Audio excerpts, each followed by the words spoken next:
আপনি দিনের বেলা উপরের দিকে তাকালে একটা সূর্য দেখবেন, এই সূর্যটা আকারে আকৃতিতে দেখতে মনে হয় যেন একটা ভাতের প্লেটের সমান, তাই না? আসলে কি এত ছোট না? বিজ্ঞান আমাদেরকে ধারণা দিয়েছে যে এই সূর্যটা এই পৃথিবীর চেয়ে 13 লক্ষ গুণ বড়। সুবহানাল্লাহ বলেন। কত বড়? 13 লক্ষ গুণ বড়। এই পৃথিবীর সাথে আরো 13 লক্ষটা পৃথিবী এই সমান জোড়া লাগান, যত বড় হবে সূর্যটা এত বড়। সুবহানাল্লাহ বলেন। প্রশ্ন হলো, এত বিশাল সূর্য দেখা যায় এত ছোট একটা ভাতের থালার সমান, ঘটনা কি? এত ছোট কেন দেখা যায় বলেন তো? অনেক উপরে, বলেন অনেক উপরে। প্রশ্ন হলো সূর্যটা কত উপরে আছে? বিজ্ঞান আমাদেরকে ধারণা দিয়েছে যে এই সূর্যটা এই জমিন থেকে 9,30,00,000 মাইল উপরে আছে। সুবহানাল্লাহ বলেন। কত উপরে বলেন? 9,30,00,000 মাইল। মুখে তো বলে ফেললাম, কল্পনা করা যায়? 9,30,00,000 মাইল উপরে সূর্য। আচ্ছা যাই হোক, এই সূর্যের দেশে যদি আপনি চলে গেলেন 9,30,00,000 মাইল উপরে, সেখানে গিয়ে কি আমাদের আসল বাড়ি জান্নাতের কোনো সন্ধান পাওয়া গেল? তাহলে আরো উপরে যেতে হবে। যেহেতু আল্লাহ বলেছেন উপরে আছে, তাহলে উপরে আরো উপরে যেতে হবে। চলেন উপরে যাই। সন্ধ্যাবেলা আপনি উপরের দিকে তাকান, দেখবেন যে মিটমিট করে জ্বলছে জোনাকি পোকার মতো। এগুলো কি? তারা। আচ্ছা ভাই বলেন তো দেখি, এই তারাগুলো আকারে আকৃতিতে এই জোনাকি পোকার সাইজ নাকি আরেকটু বড়? তারাগুলো কত বড়? তারাগুলো কত বড়? বিজ্ঞান বলছে যে আকাশের এক একটা নক্ষত্র, এক একটা তারা পৃথিবীর চেয়ে নয়, পৃথিবীর চেয়ে নয়, আকাশের এক একটা তারা সূর্যের চেয়ে লক্ষ কোটি গুণ বড়। এত বিশাল তারা দেখা যায় জোনাকি পোকার মতো। ঘটনা কি?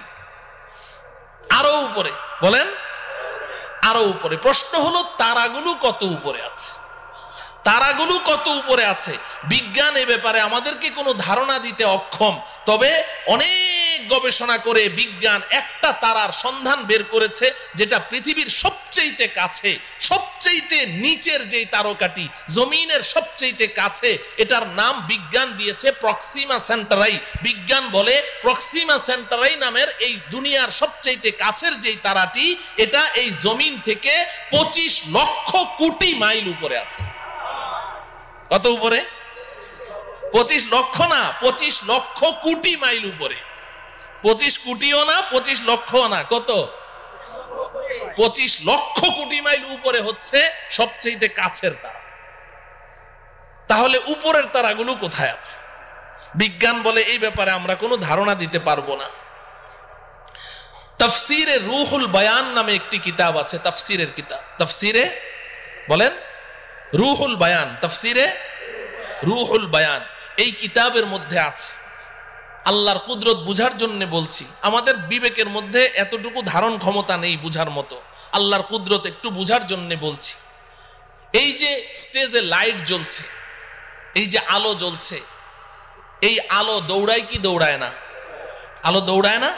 আপনি টর্চ অন করেন, টর্চ লাইট, সাথে সাথে আলোটা দেখবেন ওই দেয়ালের গায়ে দেখা যাচ্ছে। দৌড় মারলো কিনা? কত মাইল স্পিডে? আলোর গতি কত বলেন? প্রতি সেকেন্ডে, ঘন্টায় না, প্রতি সেকেন্ডে 1,86,000 মাইল দূরে চলে যায় আলো। আপনি চোখের পলক মেরেছেন না, এই চোখের পলকে আলোটা কত দূর চলে যায়? 1,86,000 মাইল। একটু কল্পনা করেন আল্লাহ পাকের কুদরত কত, শক্তি কত। এই আলোর গতিটা মনে রাখেন। এবার তাফসিরে রুহুল বায়ানের মধ্যে আছে আল্লাহ রব্বুল আলামিন আকাশে এমন অসংখ্য অগণিত তারা সৃষ্টি করেছেন, যেই দিন আল্লাহ পাক ওই তারাগুলোকে সৃষ্টি করেছেন, কত হাজার বছর আগে সৃষ্টি করেছেন আল্লাহ ছাড়া কেউ বলতে পারবে না। যেই দিন ওই তারাগুলো সৃষ্টি করেছেন, ওই দিন প্রত্যেকটা তারা তাদের নিজ নিজ আলো পৃথিবীর দিকে ছেড়ে দিয়েছে।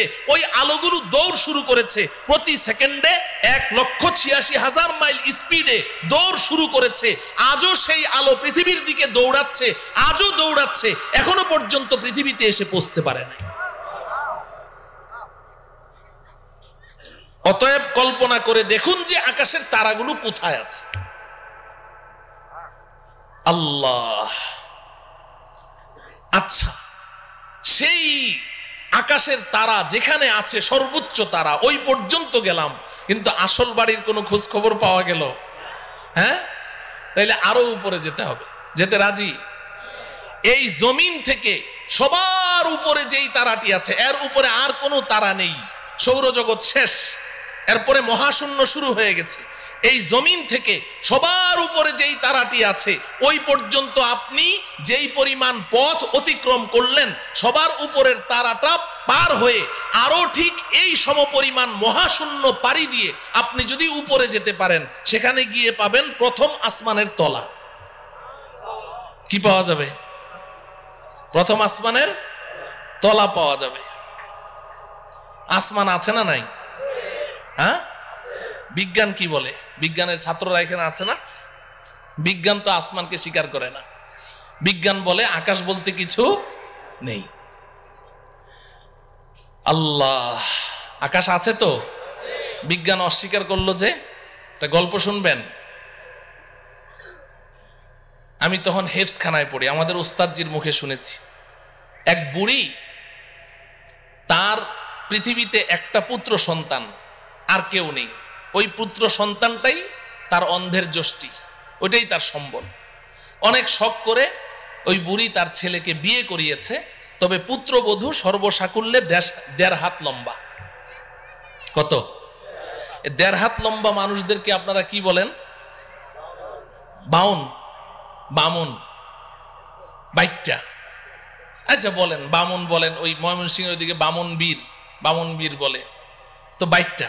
এখন 1.5 হাত লম্বা পুত্রবধূ। তো একদিন বুড়ি পাকঘরে বসে রান্না করছে, তরকারি চুলায়, এখন পানি ঢালবে, কলসি নাড়া দিয়ে দেখে 1 ফোঁটা পানিও নেই। তো বৌমাকে ডাকলো, বৌমা কলসিটা নিয়ে যাও, পুকুর থেকে 1 কলসি পানি নিয়ে আসো, তাড়াতাড়ি আসো, চুলায় কিন্তু তরকারি, তাড়াতাড়ি আসো। বৌমা পানি আনতে গেছে তো গেছে, আধা ঘন্টা পার, বৌমা আর আসে না।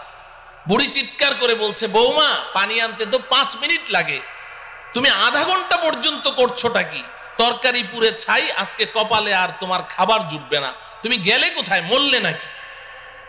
বৌমা পাশের রুম থেকে চিৎকার দিয়ে বলে, আম্মা আমি 5 মিনিটেই তো পানি নিয়ে এসেছি, তো দিচ্ছ না কেন?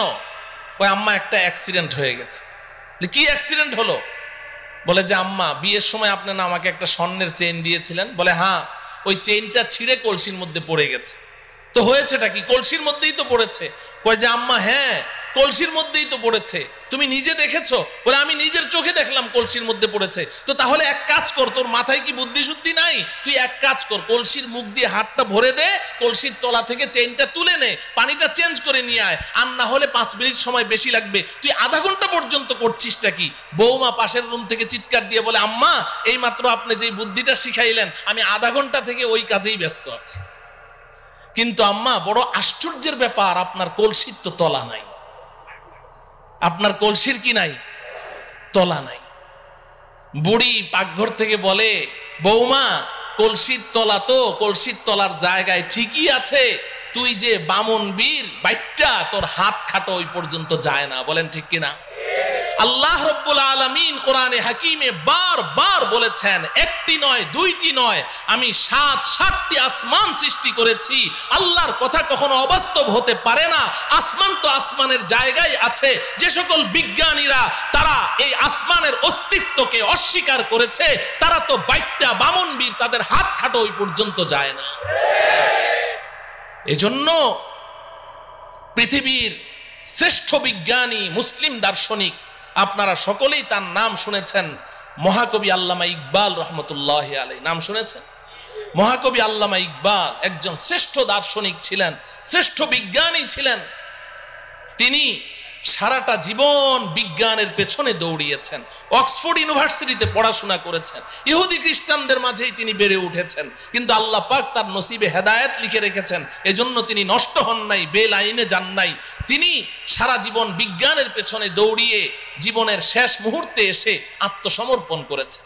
সারেন্ডার করেছেন, তিনি স্বীকার করেছেন বিজ্ঞান মানেই হচ্ছে একটা ধোঁকা, বিজ্ঞান মানেই হচ্ছে একটা মরিচিকা। কারণ বিজ্ঞান সকালে এক থিওরি দেয়, বিকালে ওটাকে অস্বীকার করে যে না ওটা ঠিক নাই, আবার নতুন থিওরি দেয়, আবার পরের দিন ওটাকে অস্বীকার করে, আবার নতুন থিওরি দেয়। আমরা এক সময় শুনেছি যে বিজ্ঞান এক সময় জোরে সোরে দাবি করেছে যে সূর্য ঘুরে, পৃথিবী ঘুরে না, সূর্য ঘুরে, পৃথিবী ঘুরে না।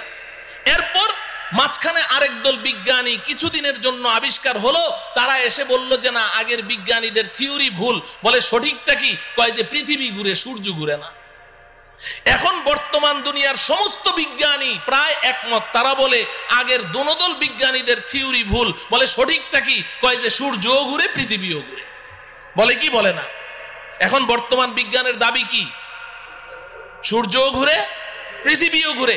আর কিছুদিন যদি বাঁচি তাহলে দেখবো আরেক দল বিজ্ঞানী আসবে, এসে বলবে আগের তিনোদল বিজ্ঞানীদের থিওরি ভুল। বলে তাহলে সঠিকটা কি? বলবে একটাও ঘুরে না। অসম্ভব কি? বলতে পারে। তো বিজ্ঞান মানেই হচ্ছে মরিচিকা, এক একবার এক এক থিওরি দেয়। তো আল্লামা ইকবাল রহমতুল্লাহি আলাই সারাটা জীবন বিজ্ঞানের পেছনে দৌড়ালেন, এরপরে অন্তিম মুহূর্তে এসে আত্মসমর্পণ করছেন।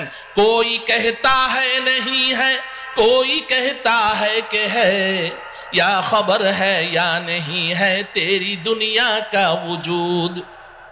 अब जुनू से काम लूंगा मैं रहे तहकीक में, अक्ल के पीछे बहुत ही वक्त जाया कर चुका, अक्ल के पीछे बहुत ही वक्त जाया कर चुका। আল্লামা ইকবাল বলেন রব্বুল আলামিন সারাটা জীবন তো বিজ্ঞানের পেছনে দৌড়ালাম, কিন্তু বিজ্ঞান আজকে এক থিওরি দেয়, কালকে এক থিওরি দেয়। একবার বলে সূর্য ঘুরে, একবার বলে পৃথিবী ঘুরে, একবার বলে দুটোটা ঘুরে, একবার বলে আসমান আছে, আরেকবার বলে আসমান নাই। আমি তো পাগল হয়ে যাওয়ার পালা রব্বুল আলামিন, আর আমি বিজ্ঞানের পেছনে দৌড়াতে চাই না। এখন আপনার কাছে জীবনের অন্তিম মুহূর্তে আমার একটাই দরখাস্ত, अब जुनू से काम लूंगा मैं रहे तहकीक में, अक्ल के पीछे बहुत ही वक्त जाया कर चुका। রব্বুল আলামিন এখন আর আমি বিজ্ঞানের মাধ্যমে কোনো জিনিস যাচাই করতে চাই না, এখন আমি আপনার কিতাব কোরআনের মাধ্যমে যাচাই করতে চাই। আপনি যেটা বলবেন ওটাকেই বিশ্বাস করতে চাই, এবং আপনি আমাকে ওই বিজ্ঞানীদের দল থেকে বের করে ওই সমস্ত বান্দাদের অন্তর্ভুক্ত করে দেন যেই বান্দাদেরকে দুনিয়ার মানুষ আপনার পাগল মনে করে, আমাকে ওই পাগলদের অন্তর্ভুক্ত করে দেন। আসমান আছে না নাই? গেলাম প্রথম আসমানের তলা, মনে আছে তো? তো প্রথম আসমানের তলা পর্যন্ত না গেলাম, কিন্তু আসল বাড়ি জান্নাতের কোনো খোঁজ খবর পাওয়া গেল? আরো উপরে যাওয়া লাগবে। এই জমিন থেকে প্রথম আসমানের তলা পর্যন্ত যতটুকু পথ আপনি পাড়ি দিয়েছেন, ভালো করে বুঝেন, এই জমিন থেকে প্রথম আসমানের তলা পর্যন্ত যতটুকু পথ পাড়ি দিয়েছেন, প্রথম আসমানটা মোটাও এই পরিমাণ। সুবহানাল্লাহ বলেন। প্রথম আসমানটা মোটাও এই পরিমাণ। এরপর প্রথম আসমান থেকে দ্বিতীয় আসমানের দূরত্ব এই পরিমাণ, দ্বিতীয় আসমানটাও মোটা এই পরিমাণ। এইভাবে আপনি উপরের দিকে যেতে থাকেন, তৃতীয় আসমান আবার মহাশূন্য, চতুর্থ আসমান আবার মহাশূন্য, পঞ্চম আসমান আবার মহাশূন্য, ষষ্ঠ আসমান আবার মহাশূন্য, সপ্তম আসমান। এই জমিন থেকে সপ্তম আসমানের ছাদ পর্যন্ত যতটুকু পথ আপনি অতিক্রম করেছেন, সপ্তম আসমান পার হয়ে আরো ঠিক এই সমপরিমাণ মহাশূন্য পাড়ি দিয়ে আপনি যদি উপরে যেতে পারেন, সেখানে গিয়ে পাবেন সিদরাতুল মুনতাহা। কি পাওয়া যাবে? সবাই আমার সাথে বলেন সিদরাতুল মুনতাহা। সিদরাতুল মুনতাহা এই নামটা মনে রাখতে হবে, বাড়ির ঠিকানা তো সিদরাতুল মুনতাহা। এবার আল্লাহ রব্বুল আলামিন আমার আপনার আসল বাড়ি, আমার আপনার আব্বা আম্মার বাড়ি, আমাদের পৈতৃক সম্পত্তি, জান্নাতের ঠিকানা বলে দিচ্ছেন। ইনদা সিদরাতিল মুনতাহা ইনদাহা জান্নাতুল মাওয়া। এই দুনিয়ার মুসলমান শুনে রাখো, আমি তোমাদের জন্য, আমার ইমানদার পরহেজগার বান্দাবান্দীদের জন্য আমি যেই বিশাল জান্নাত তৈরি করেছি, এই জান্নাতটা আমি আল্লাহ সিদরাতুল মুনতাহার নিকটে তৈরি করে রেখেছি। কোথায়? সিদরাতুল মুনতাহা। বলেন, সবাই বলেন সিদরাতুল মুনতাহা। বাড়ির ঠিকানা জানা লাগবে না, বাড়ির এলাকার নাম জানতে হবে। আমাদের বাড়ির এলাকার নাম কি? সিদরাতুল মুনতাহা, আল্লাহ রাব্বুল আলামিন বলছেন ওই সিদরাতুল মুনতাহার নিকটে আমি আল্লাহ জান্নাত নামের বাড়ি তৈরি করে রেখেছি। মুহতারাম হাজরিন, আমাদের দেশের কিছু নষ্ট ভ্রষ্ট নাস্তিক দাবিদার কিছু ছেলেরা, এরা এই মাঝে মধ্যে উল্টাপাল্টা কিছু বকাবকি করে কোরআন হাদিস ইসলাম ঈমান সম্পর্কে, আল্লাহ রসুল সম্পর্কে। এই ভ্রষ্ট নষ্ট ছেলেগুলো তারা বলে জান্নাত বলতে কিচ্ছু নাই। জান্নাত আছে না নাই? এখন ওরা জান্নাতকে অস্বীকার করে কেন জিজ্ঞাসা করেন, বলবে যে আমাদের নাস্তিকদের একটা থিওরি আছে, যা চোখে দেখি না তা বিশ্বাস করি না। নাস্তিকরা যা চোখে দেখে না তা বিশ্বাস করে না, এটা ওদের দাবি। তো বলে যে আমরা পৃথিবীর উত্তর থেকে দক্ষিণ মেরু, পূর্ব থেকে পশ্চিমে, উপরে যেতে যেতে চাঁদের দেশ মঙ্গল গ্রহ সবই তো ঘুরলাম, কই জান্নাত তো কিছুই দেখলাম না, এই জন্য জান্নাত বলতে কিচ্ছু নেই। নাউজুবিল্লাহ বলেন।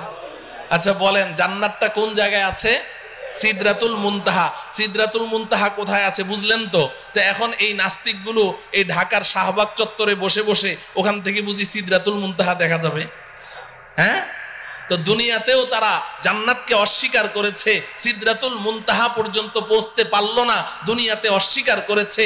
আখিরাতেও তারা জান্নাতের কোনো ঘ্রাণও পাবে না। আমরা ইনশাআল্লাহ দুনিয়াতে যেহেতু আমরা বিশ্বাস করেছি, আমাদের জান্নাতের বাড়ির সন্ধান লাভ করেছি, আল্লাহর কথা বিশ্বাস করেছি, রাসূলের কথা বিশ্বাস করেছি, আব্বাজান হযরতে আদমের কথা বিশ্বাস করেছি, ইনশাআল্লাহ পরকালে আমরা আমাদের আসল বাড়ি জান্নাতের মালিক হবই হব ইনশাআল্লাহ।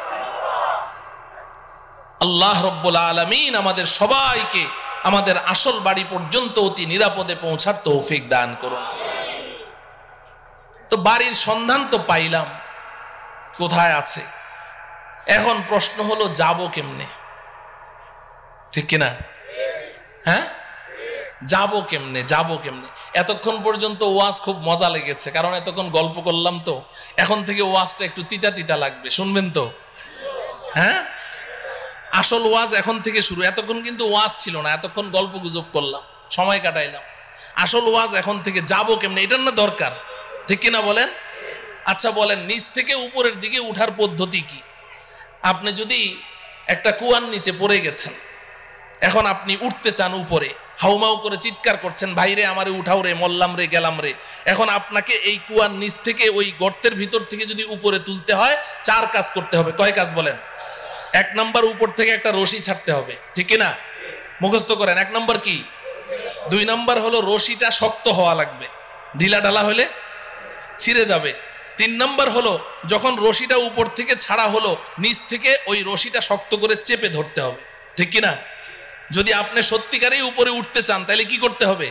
চেপে ধরতে হবে। যদি গাউরা টাইপের হয়, কারণ আমি রশি টশি ধরুম না, উপরে উঠুম, ও কিয়ামত পর্যন্ত উঠতে পারবে নাকি? রশি ধরা লাগবে, ধরতে হবে। 4 নাম্বার শর্ত হলো, যখন রশিটা আপনি চেপে ধরেছেন, এখন উপর থেকে যারা রশি ছেড়েছে দয়া মায়া করে রশিটা ধরে টান মারতে হবে, তাইলে আপনি উপরে উঠে যাবেন, ঠিক কিনা? এই কথাটুকু যখন বুঝে আসলো, এবার আসেন, আমরাও তো আমাদের আসল বাড়ি জান্নাত থেকে অনেক নিচে পড়ে গেছি, অনেক নিচে। কত নিচে এটা কল্পনাও করতে পারবো না, শুনলাম খালি এতক্ষণ ঠিকই। তা আমরা যে নিচে পড়ে গেছি, এখন যদি আমরাও আমাদের আসল বাড়ি জান্নাত পর্যন্ত উপরে উঠতে চাই, তাহলে জান্নাতের মালিক আল্লাহ রব্বুল আলামিন দয়া মায়া করে আমাদের কাছে একটা রশি ছাড়তে হবে। কি ছাড়তে হবে বলেন? রশি ছাড়তে হবে। রশিটা বড় মজবুত হওয়া লাগবে, আমাদের সকলকে ওই রশি চেপে ধরা লাগবে। এবার আল্লাহ পাক যদি দয়া করে টান মারেন, তো সোজা আমরা আমাদের আসল বাড়ি জান্নাতে পৌঁছে যাব। আপনি বলবেন, হুজুর এটা কি বললেন, আগ্রম বাগ্রম কথা, কিছুই বুঝলাম না। এই কথাটাই আল্লাহ রব্বুল আলামিন সূরা আলে ইমরানের 103 নম্বর আয়াতে বলেছেন। সুবহানাল্লাহ বলেন। সূরার নাম কি? আলে ইমরান। বলেন, সূরার নাম কি? আলে ইমরান। আয়াত নম্বর কত? 103। মনে রাখবেন, সূরা আলে ইমরান। সবাই বলেন, সূরা আলে ইমরান, আয়াত নাম্বার 103। আল্লাহ পাক বলছেন, ওয়াতাসিমু বিহাবলিল্লাহি জামিআন ওয়া লা তাফাররাকু। এই দুনিয়ার মানুষ, শক্ত করে ধরো। ইতাসিমু, আল ইতিসাম মজবুতি কে সাথ পকড়না, শুধু ধরা না। ধরার আরবি ইতিসাম না, ধরার আরবি হলো আখাযা ইয়াখুযু, আখযান মানে ধরা। আল্লাহ পাক খুজু বলেননি, ইতাসিমু বলেছেন, শক্ত করে ধরো। বিহাবলিল্লাহ, আল্লাহর রশি। সুবহানাল্লাহ বলেন। হাবলুল্লাহ মানে কি? আল্লাহর রশি। হাবলুল্লাহ মানে কি?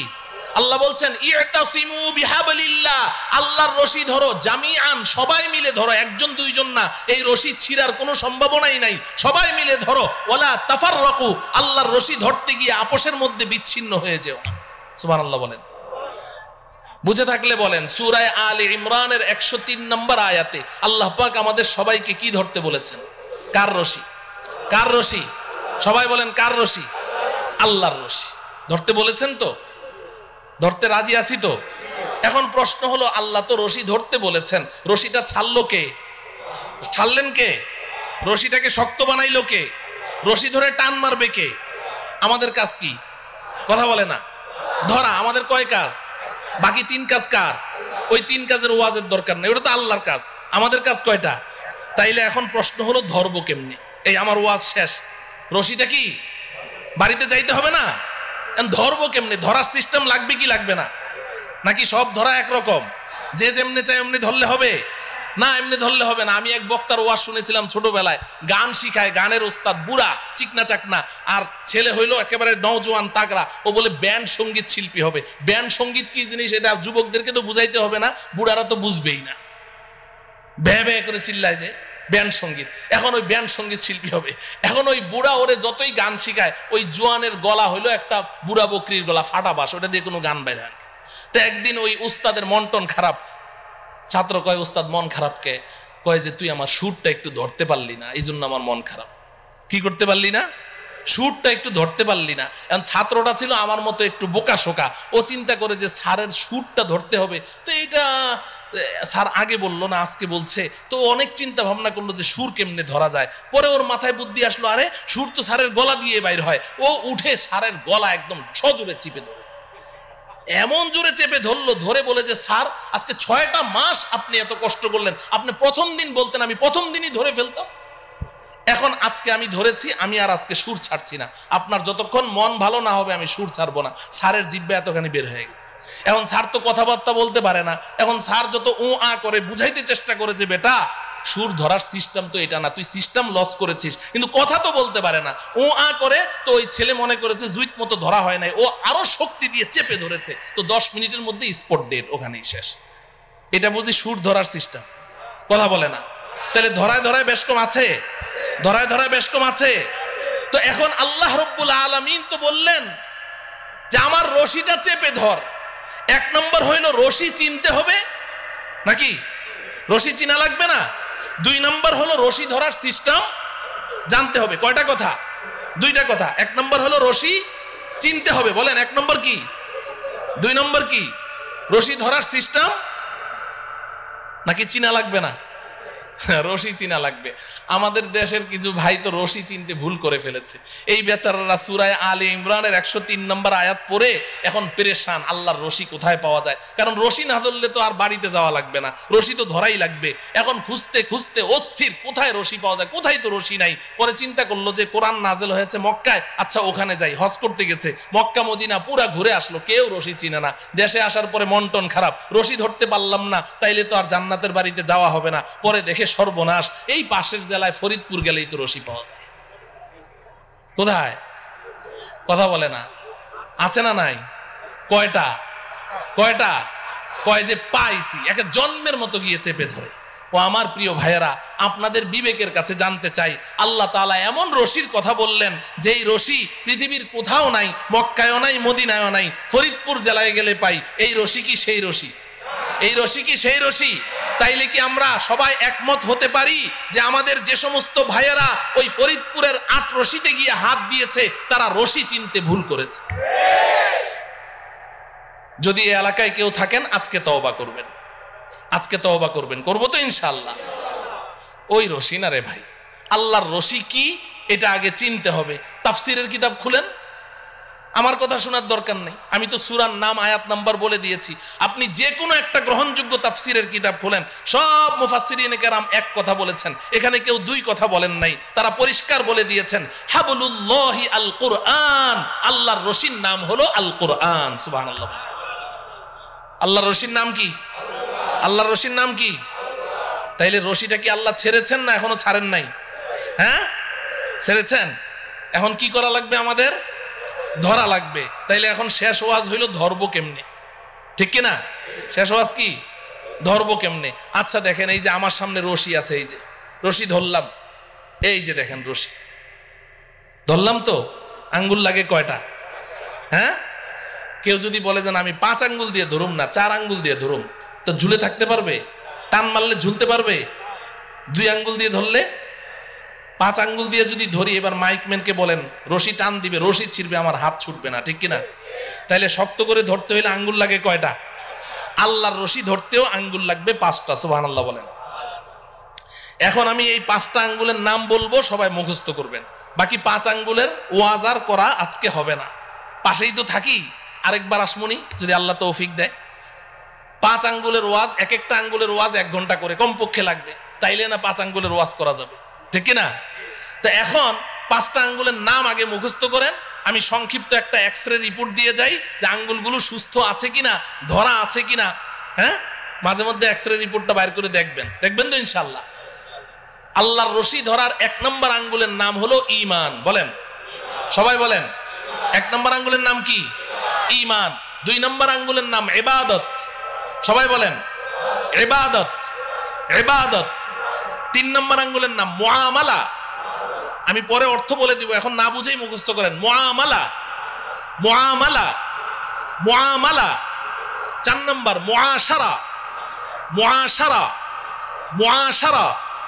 5 নম্বর আখলাক, আখলাক, আখলাক। কয়টা হলো? 5টা। আবার বলি, 1 নম্বর কি? সবাই বলেন, ঈমান। 2 নম্বর ইবাদত, বলেন। 3 নম্বর মুআমালা, মুআমালা বলবেন না, মুআমালা, মুআমালা। 4 নম্বর মুআশারা, মুআশারা। 5 নম্বর আখলাক। কয়টা হলো? এই 5টা আঙ্গুল লাগবে, এই 5টা আঙ্গুল লাগবে। আপনারা সবাই শিক্ষিত মানুষ, সমজদার মানুষ, আপনারা বুঝে ফেলেছেন যে এই আঙ্গুল সেই আঙ্গুল না, ঠিক কিনা? রক্ত মাংসের আঙ্গুল না। তার মানে কি, এই যে 5টা কথা বললাম, ইসলাম এই 5টা সেক্টরে বিভক্ত। এই 5-এর বাইরে আর ইসলাম নাই। আমাকে, আপনাকে, প্রত্যেককে এই 5ও সেক্টরে খাঁটি মুসলিম হতে হবে। তাহলে 5টা আঙ্গুল সহি শুদ্ধ আছে, আল্লাহর রশি ধরা আছে। এবার অপেক্ষায় থাকেন, আল্লাহ টান মারবে, ঝুলে থাকবেন, তো সোজা আসল বাড়ি জান্নাতে পৌঁছে যাবে। এই 5টা আঙ্গুল সুস্থ সবল রাখবো তো ইনশাআল্লাহ। 1 নম্বর আঙ্গুলের নাম কি? ঈমান। বলবেন যে হুজুর, ঈমান তো সবাই জানি, সময়ও যেহেতু শেষ, ঈমানের ওয়াজ তো দরকার নাই, নামাজ রোজা না পড়তে পারি, কিন্তু ঈমানটা তো পাক্কা, অতএব ঈমানের ওয়াজের দরকার নাই। না আছে?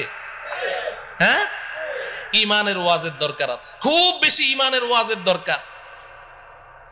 ঈমানের ওয়াজ বেশি করে করা দরকার। বর্তমান দুনিয়ার মুসলমানরা ঈমানের ব্যাপারে ধোকার মধ্যে আছে। ঈমানের ব্যাপারে কি আছে? ধোকার মধ্যে আছে। ঈমানের ওয়াজ বেশি করে করতে হবে, ঈমান বুঝতে হবে। আমরা মুখে মুখে তো কত কথাই বলি। আমাদের বাংলাদেশের অধিকাংশ মুসলমান, এরা মনে করে ঈমান মানে আল্লাহকে বিশ্বাস, স্রষ্টাকে বিশ্বাস করা। এরা মনে করে ঈমান মানে নবীজি সাল্লাল্লাহু আলাইহি সাল্লামকে বিশ্বাস করা। তা আমি তো আল্লাহকেও বিশ্বাস করি, নবীকেও বিশ্বাস করি, পরকালকেও বিশ্বাস করি, দ্যাটস এনাফ, আমি একজন খাঁটি ঈমানদার। যার কারণে নামাজ নাই, রোজা নাই, হজ নাই, যাকাত নাই, কোরআন কিতাব, আল্লাহ রসুল কিচ্ছু নাই, কিন্তু খাঁটি ঈমানদার, ঠিক কিনা? সমাজে এই জাতীয় মুসলমান আছে না নাই? কম না বেশি? 95%। তো যে কথা বলছিলাম, তাইলে 1 নম্বর আঙ্গুলের নাম কি? সব ক্ষমতা কার হাতে? সব ক্ষমতা কার হাতে? নাকি জনগণের হাতে? সব ক্ষমতার উৎস কে? জনগণ না আল্লাহ? আল্লাহ। সব ক্ষমতা কার হাতে? সন্তান দেওয়ার মালিক কে? তাইলে সন্তান না হইলে শাহ আলী মাজারে যাবেন? হ্যাঁ, যায় না মুসলমানরা? যায়। শাহ আলী বাবা কি সন্তান দিতে পারে? আপনি সন্তানও হারা, আর শাহ আলী বাবার কাছে গিয়ে যখন বলবেন যে একটা সন্তান চাই, তখন হইবেন ঈমান হারা। সন্তানও পাইলেন না, ঈমানও পাইলেন না, কট্টর একটা কাফের হয়ে বের হইলেন, আমও গেল, ছালাও গেল। কথা বুঝে আসছে? তাইলে পীরের কাছে চাওয়া যাবে? জিন্দা পীরের কাছে চাওয়া যাবে? মুর্দা পীরের কাছে চাওয়া যাবে না। সব চাইতে হবে কার কাছে? আল্লাহ পাকের কাছে। আল্লাহ আমাদের ঈমানকে মজবুত রাখার তৌফিক দান করেন। 2 নাম্বার কি? 2 নম্বর আঙ্গুল কি? ইবাদত।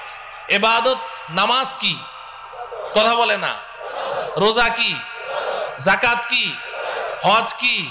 ইবাদত। কোরআন তেলাওয়াত, জিকির আজকার, দান খয়রাত সব মিলে আঙ্গুল কয়টা? এটা বুঝেন, ভালো করে বুঝেন, খুব বুঝেন। নামাজ, রোজা, হজ, যাকাত, কোরআন তেলাওয়াত, জিকির আজকার, দান খয়রাত সব মিলে আঙ্গুল কয়টা? একটা। আমাদের সমাজে যেই মুসলমানটা 5 ওয়াক্ত নামাজ পড়ে, রোজা রাখে, যাকাত দেয়, হজ করে, তাসবিহ জপে, কোরআন তেলাওয়াত করে,